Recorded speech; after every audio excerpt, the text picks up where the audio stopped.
State Representative Kevin Parker is sleeping on this couch.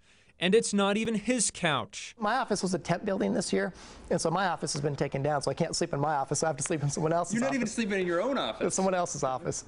Why is a state representative, a successful businessman, acting like a college student, crashing at a buddy's place? I do not take per diem in special session. Parker, like many lawmakers, is refusing the $90 per diem state law allows them for travel, lodging, and food. He simply won't take it during the special session.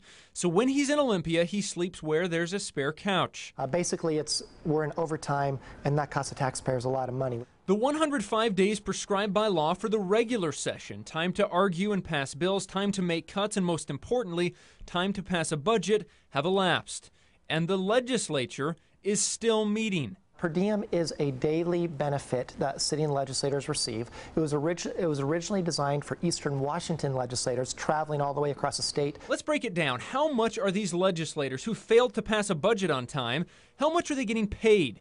Each member of the Senate and House is paid $42,160. That's the 13th highest salary for legislators in the nation. On top of that, each legislator gets a $90 per diem for travel and lodging. Washington's per diem is the lowest of any state in the West. Utah's per diem, for example, is $167 a day. Montana's is $103. Oregon's is $116. California's is $162.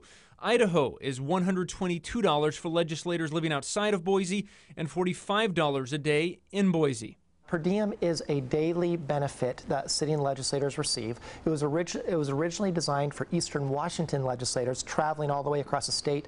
Now, state accountants don't yet have the numbers from this special session, but last year, 21 of 49 Washington senators and 27 of 98 representatives refused their per diem in the special session. But no one refuses it in the regular session. Did you personally see other legislators abuse the per diem in your mind?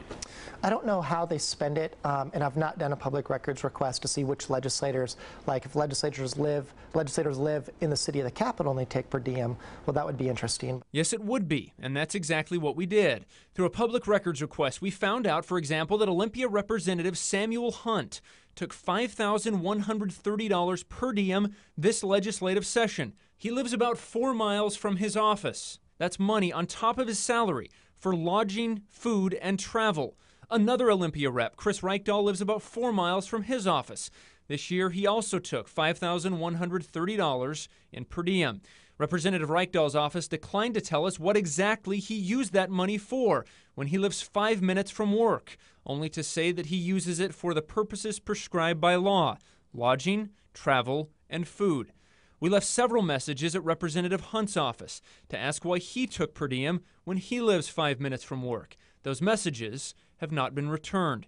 And they're not alone. Several senators and representatives from both parties living within an hour of the state capitol took anywhere from $5,000 to $10,000 in per diem each of the last 3 years.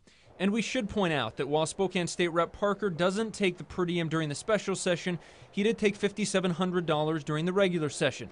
Only $600 more than legislators living in Olympia within 5 minutes of their office. My rule of thumb in the state legislature is Republican or Democrat or independent, never question motives, but fight for your ideas.